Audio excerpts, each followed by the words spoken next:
selon une experte en langage corporel, la princesse Anne, deuxième enfant de la reine Elisabeth II, et la princesse Margaret, sœur cadette de Sa Majesté, entretenaient une réelle rivalité pour savoir qui serait la plus glamour de la famille royale. À propos de leurs points communs, leur intérêt prononcé pour la célébrité. Si la princesse Margaret et la princesse Anne ont souvent été comparées, elles avaient probablement plus de différences qu'on ne le croit, à en croire Judy James, une experte en langage corporel qui s'adresse à l'Express.co.uk. La princesse Margaret, la sœur cadette de la reine Elisabeth II, décédée en 2002, était surnommée la princesse rebelle. Réputée comme étant une figure de la jet-set londonienne, elle était une habituée des clubs branchés de la capitale et fréquentait de nombreuses célébrités, notamment dans le monde de la mode. La princesse Anne, elle, obtient des responsabilités au sein de la famille royale dès l'âge de 18 ans.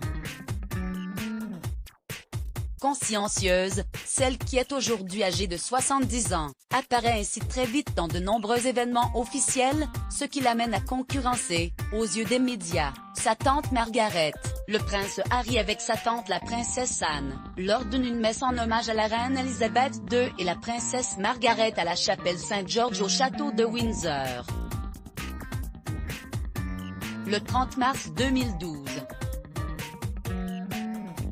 Express Syndication estimait qui sera la plus glamour.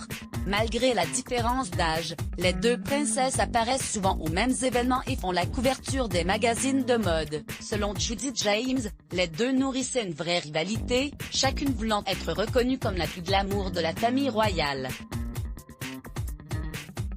Bien que Margaret était la tante d'Anne, il y a eu une période où les deux femmes semblaient rivales pour le rôle de Royal Glamour dans la presse. Analyse Judy James, et de poursuivre, les deux ont été présentés dans des magazines de mode haut de gamme et leur profil était également axé sur les célébrités. En revanche, le langage corporel de la princesse Anne semblait plus sérieux, a poursuivi Judy. Margaret posait comme une vraie star, avec le genou plié, les mains jointes au-dessus de la taille et le menton poussé et le sourire éclatant. Anne semblait quant à elle s'être inspirée d'un langage corporel plus militaire. Ses bras et ses jambes sont droits et au garde à vous, son menton est légèrement rabattu, son froncement de sourcils et son expression austère suggèrent une approche plus sérieuse et intense. Mais il semblerait que leurs différences se soient atténuées avec le temps. Judy James conclut, au fur et à mesure qu'Anne vieillissait, son air hautain, sa confiance décourageante et ses nombreux flirts, faisaient de plus en plus penser à Margaret à bien des égards, même dans leur tenue.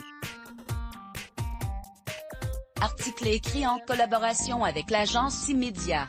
Crédit photo, Jean Bestimage Let's Block ADS. Why?